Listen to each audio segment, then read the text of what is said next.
there, get out of there, get out of there. That's a good one. Need help?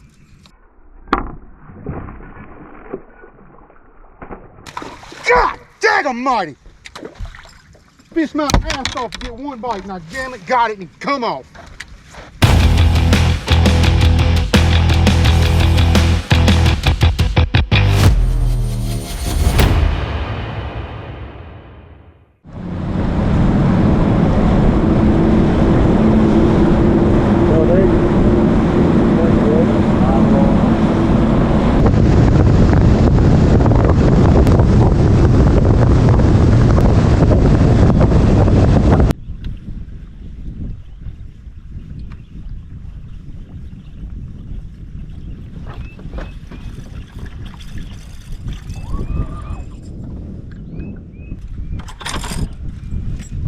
If you'd have been there, you'd have broke his jaw as hard as you set that hook.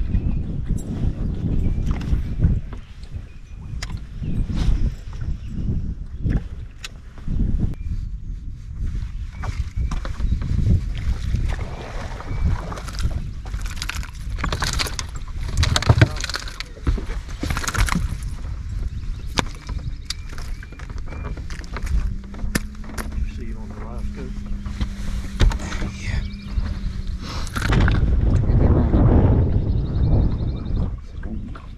Get me wrong, I'm happy to gotta do better than this.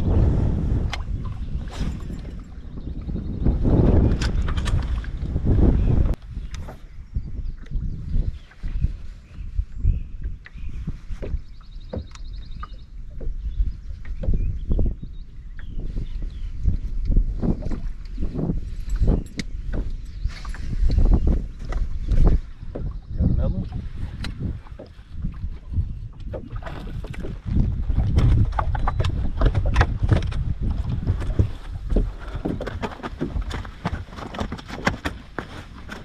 Quit. Thank you, Lord.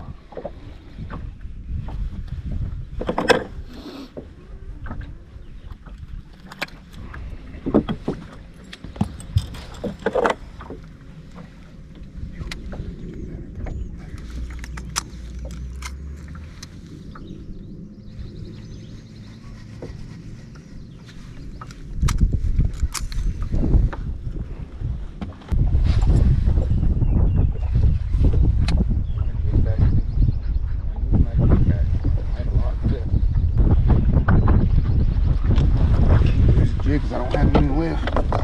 This color, the size, ran out of skirts.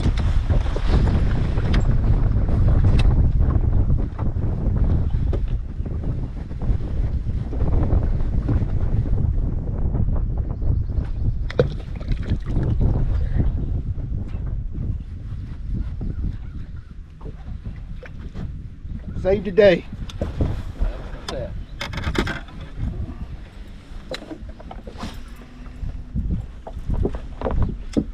What is that thing? Just a little door knocker I made.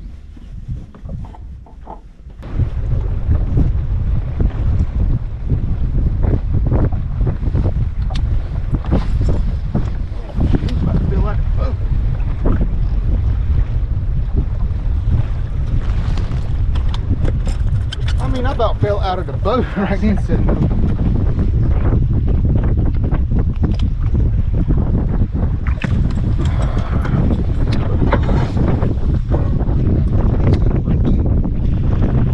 Got a broken tail, see that?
Little better fish, little better fish. She was aggressive too. She came after it. She didn't nose down and mess around with it or nothing. She did it.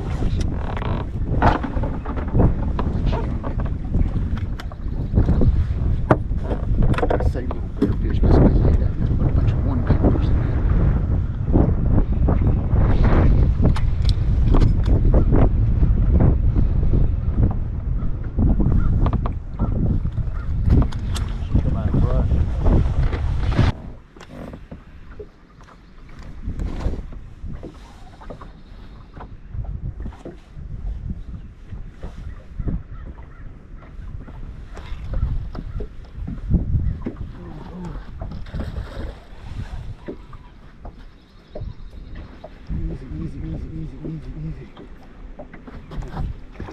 Yes!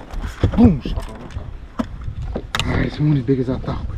Hey, look at that. She ain't coming off. Bigger. It's a little limit.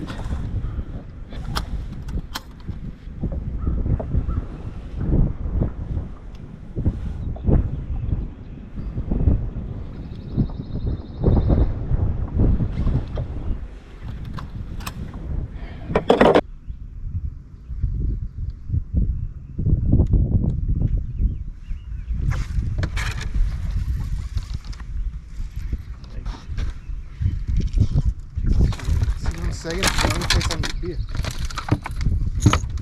I have fished all over this creek, and this is the only bank I can get bit on. I mean,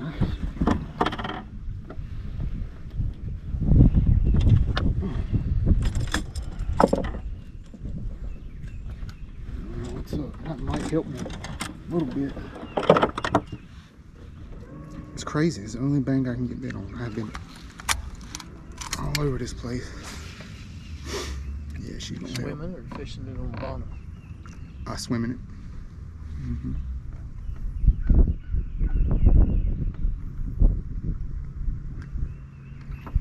It's about a ½ pound cool.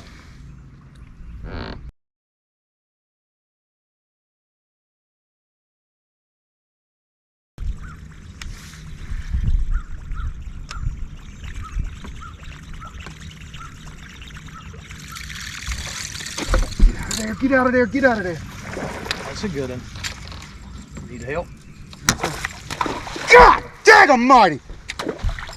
Fish my ass off to get one bite. Now damn it, got it and come off.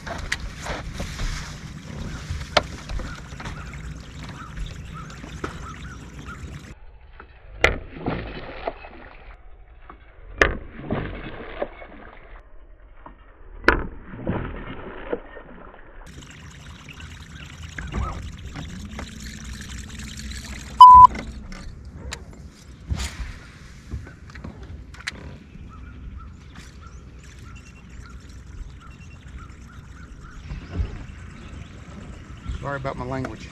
No problem. It happens.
not the kind of guy that talks about the fish that he loses.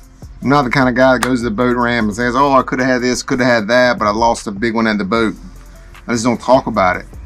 It's pointless to talk about. But I do have video evidence of me losing very good tournament quality fish, very good fish. And I have no doubt that that fish would have been a big enough coal, giant coal, and I would have put me in the money for this event. The way it ended, you know, I had 10 pounds and 5 ounces, I think, a little over 10, about a little over 10 pounds. And you know, just bunch of 2-pounders again. Might have had one in there that was 2 3/4. But man, going back and looking at this footage for the first time, it's kind of tough to watch. And I want to say I do apologize for the, you know, foul language and acting like a damn, I don't know, I was just very passionate in the moment, and I knew a lot was riding on that fish. And I put so much into these couple of tournaments here on Carr, losing that fish like that, knowing it would have been such a big help. You know, I don't know, it just pushed me over the edge a little bit. But it was such a great fish. I don't know I know it was a 4-pound class fish. I don't know, you tell me how big you think it was. Was it bigger than 4? Was it maybe 3.5? I don't think I think it was every bit of 4 pounds, and it would have been a giant coal. And I was the bite I had been looking for like 2 or 3 weeks out there on Carr. And I finally got it, and what happened was the fish ate it on the back side of a stump. So I set the hook, drag slipped a little bit. Somehow or another my drag loosened on that Shimano. But still I was able to pull the fish out from over top of the stump. And he jumped one time and everything was good, you know. Kept on reeling, got him to the boat. Not all the way to the boat, but fairly close, and he jumped one more time. And that jig, if you look at the video, I guess it was just hooked on the outs, you know, very on the outside, like he didn't get the hook buried down deep in his throat. And I slowed it down quite a few times there, and it just looks like it was hooked just on the outside of his lip, and he jumped that one last time, and he was able to shake his head, and he just threw it. And yeah, that was a tough moment. That's happened to me a couple of times in BFLs where I've lost fish that I've seen that I knew would have helped me tremendously. But typically I'm pretty good at landing fish. I I have good hook sets, I have good sharp hooks. So yeah, he's just one that got away. That's the kind I needed. That fish would have helped me cash a check in this event. That fish would have helped me have gotten even more points for this event and pushed me further up the leaderboard. But that's fishing. That's why they call it fishing and not catching. But you know, I am glad to know that this pattern that I found several weeks ago held strong for me. I know I didn't catch giant fish all week long. It did just that one though that got off proved to me that you can catch quality fish doing what I was doing. You know, and that pattern held for me for a good long time. And there was something about in this event, something about that bank. Like I fished some really good areas, and I didn't see any activity. I didn't see any bait fish. I don't know. It was just something about that bank on this day. I mean, almost every fish I caught, I think so. I think every fish that I weighed in came on this 100-yard stretch of bank. And I don't know if the way the wind was blowing was pushing the current around the corner there that I was fishing and pushing some bait fish. I do know I saw bait there. I saw fish schooling there. It looked small fish, like white perch or something. You know, I don't know exactly what it was. It wasn't bass that was schooling though, but the bass were down there kind of, I wouldn't say they were necessarily offshore. I wasn't fishing offshore too terribly much in this event. A lot of times I was close enough to the bank where I could hit the bank, but I was fishing these stumps out here in about, 6 to 12 foot of water. kind of off of a drop there. And so they were just hanging out down there. And I was able to really catch them the same way for about 2 or 3 weeks here on Carr. So it is good to know that I was able to find a pattern and really, you know, work it over. I just wish I had landed that one fish. It would have made things a lot better for me. But it is what it is. You know, it's still a decent day for points here in this event. But let's talk about what everybody probably wants to talk about. So this year, I have gotten, like, almost every video in season 5, I've gotten, wouldn't call them hate comments, but it's a little bit of negative feedback on how I'm fishing and how I'm backboating my co-angler. And if you don't know much about fishing and you're just kind of, you know, following me because you know me personally or whatever, backboating is essentially when you position the boat in such a way it makes your co-angler who's fishing out at the back of the boat, it puts them at a significant disadvantage. Like they don't have the correct angles to hit certain spots, or it just makes it extremely difficult for the guy fishing out of the back of the boat. That's really what backboating is. So I mean, I've looked at all the comments going back all the way to Lake Norman this year, and even if you go back last year, and almost every single video I've got somebody saying, talking about me backboating, the way I'm fishing offshore is so bad for a co-anglers, this, that, and the third. So let me just read a couple of these comments, see if I can find a couple. Here's one. Not gonna lie, dude, I enjoy watching your videos, but as time has gone on, I've noticed that you're the boater a co hates to draw. No disrespect, I understand more is on the line for you, but I haven't really seen any effort on your part to ensure your co has a chance to fish productive water as you do. Yada, yada, yada. First of all, thanks for the comment. Really, I really appreciate all the feedback, and I read all these comments, and I use them. You know, I use them to build my knowledge and to hear, you know, your perspective. I'm assuming this guy who made these comments is a co-angler, so he probably feels a specific way. If he was a boater, maybe he would feel a different way. Let's read another one. I would have to second this. Watched all last year, and it's the same this year. Would hate to get paired up with him for sure. Would hate to get paired up with me for sure. Okay. Another one. He does backboat his co-anglers very badly. If he had as many waypoints as he says, then he should give his co-angler an opportunity to catch fish in some of these high percentage areas. Okay? I mean, it just goes on and on and on. This was just from the last Kerr Lake video. I can go all the way back to Norman this year, and someone is even talking about me positioning my boat pointing straight at the dock. In fact, I think there was another comment like that on this Kerr Lake video. Just go look back at the videos, you can see these comments. So let's talk about it, because I don't like to hear people say they wouldn't want to get drawn with me. I think I'd be a great person to get drawn with. But here's the thing, this GoPro camera, you have no idea what's going on behind the camera. This GoPro shows you about 170 degree angle of the front of the boat. You don't know what's going on back there. You don't know what's behind the boat. You see me fishing this dock, right? And the boat's pointing right at it. Cool. You don't know what's behind the boat. You don't know if there's another dock back there, if there's a rock pile back there.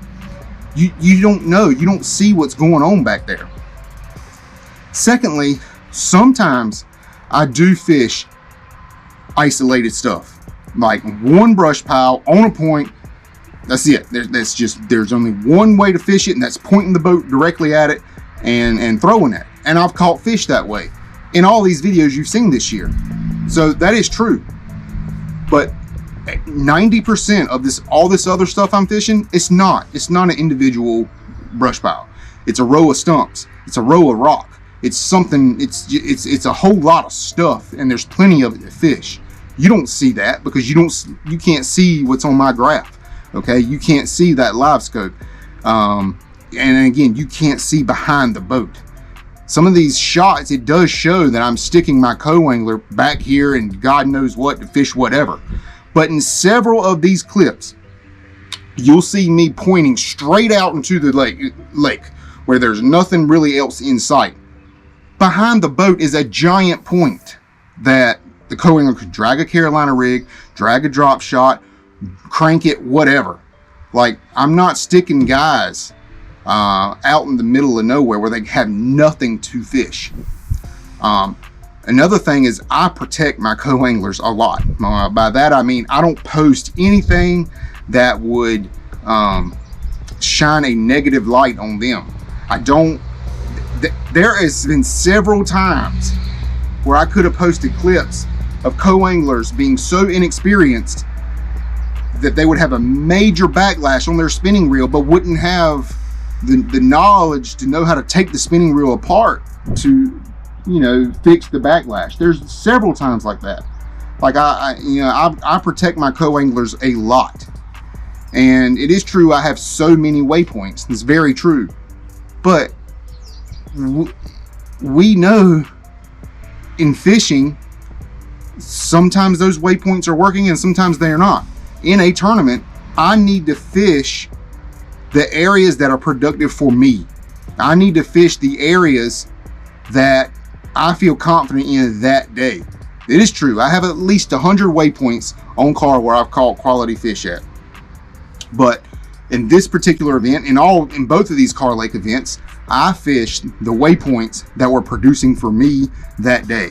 Okay, there is no doubt in my mind that if my co-angler for these two Kerr Lake events had just simply drug a Carolina rig all day long, he would have been able to come across some of these stumps with that Carolina rig and caught a limit. No doubt in my mind.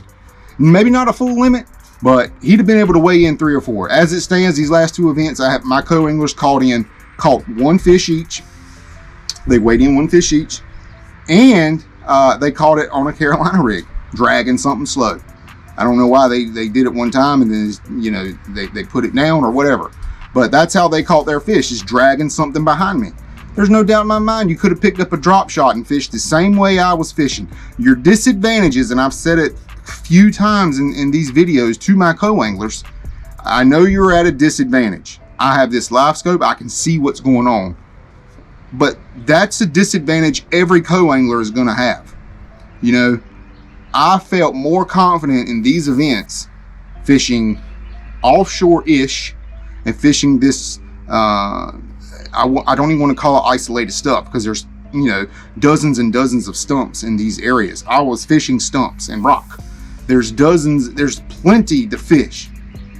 And so I haven't backboated anybody, and I just want to address that. Like, I am a great boater to draw. I take care of my guys, I drive safe. You know, I really don't know, you know, what else to say other than, like, if you draw me, you're gonna probably have a good day. All right, at the very least. I mean, I feel if you draw me on certain places, like, I don't know, the James River or Smith Mountain Lake, yeah, you're gonna be at a disadvantage, but not because I'm gonna backboat you. It's because I don't have as much experience on those places, and I'm not on such a good bite. But I caught so many fish in these events. Like, there's plenty of fish there. There's like, when you're around as many fish as I was, keeper fish, like, there's plenty of opportunity there, you know. And I'm gonna say this, and you know, if I hurt somebody's feelings, that's fine. You can leave a comment and we'll talk about it. But this is not a guided trip, okay? This is not a guided trip. It's not my job to put you on, you know, the winning fish. It's not my job to point out certain things like, hey, yeah, cast over there, man. There's probably one on this stump.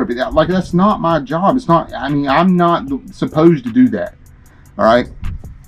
And so that's just that. It's not a guided trip. You know, I know the co-angler and the boater are not fishing against each other, but at the same time, it's not a team event. You know, we're not on the same team. And so I don't know. I'm sure even me just talking about this is going to get some probably more negative feedback, but that's just kind of how I feel. I've been a co-angler before too, way back when. I never fished BFLs as a co-angler, but I made the North Carolina state team in 2016, and I went and fished the Waccamaw River down in South Carolina for a Bass Nation Regional Championship. Big major tournament. One of the biggest tournaments I've ever fished, but I was a co-angler. And I got backboated so bad in that event on the first day, I swore I'd never be a co-angler again. And I never was. That was my last time I was a co-angler. And it just, I got backboated terribly. Put on the bank where I literally had nothing to fish. The only thing I could fish was throwing straight out the back of the boat. So I know what it's like to get backboated. I know what it's like to be paired with a bad boater. Bad attitude, you know, bad chemistry, and really the only thing you can do is just sit back there and wait for the day to be over. I know what that feels like. I'm not doing that to anybody. I really am not. You know, as a boater, I am so passionate about what I do, about the sport, that I put my head down and I grind hard. I don't talk. I don't talk about, you know, anything really. I just don't communicate that much. Maybe, you know, moving between spots maybe a little bit, but I don't communicate very much. I will say that, but I'm not at all trying to put any co-anglers at a disadvantage. Now I've fished long enough now, I can give co-anglers a lot of tips on how to be better out of the back of the boat. And I've fished enough BFLs with co-anglers now, I can tell pretty much when a guy gets in the boat, like what kind of angler is he and how experienced he is, how good he is. Yeah, I can look at his MLF profile and tell a lot of that, you know, look at his history. I have drawn some absolute sticks before, and I have been beat badly from the back of the boat. I know a couple of times I've had co-anglers cash checks behind me when I couldn't even, and catch limits when I couldn't even catch a limit.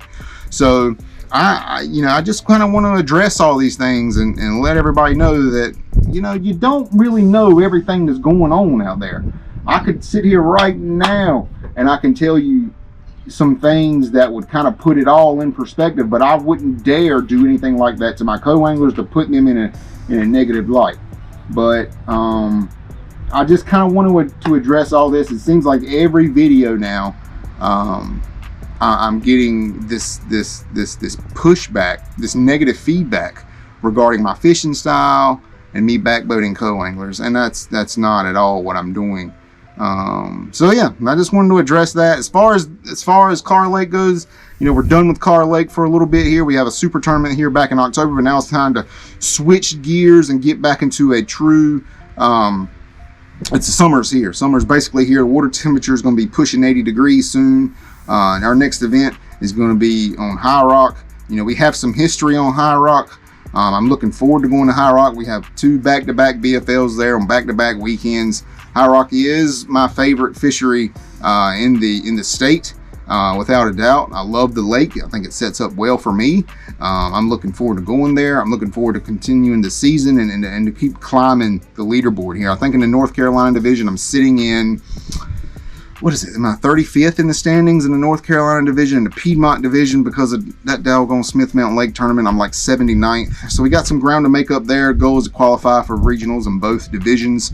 Even though those regional championships are on the same weekend, I still want to qualify for both and then kind of decide what I want to do. But that's what's going on. That's what's happening next. We got High Rock Lake here in a couple of weeks. We got some more content coming up. I've been fishing Lake Gaston a little bit. I am going to fish an ABA tournament here on Kerr here in a couple of weeks, like a double header Saturday and Sunday in June. So I got some more content coming out. Appreciate you guys watching. I hope I was able to address some of this stuff regarding the co-anglers. Please keep the comments coming. You want to provide some negative feedback? That's fine. I can take it. Let's talk about it.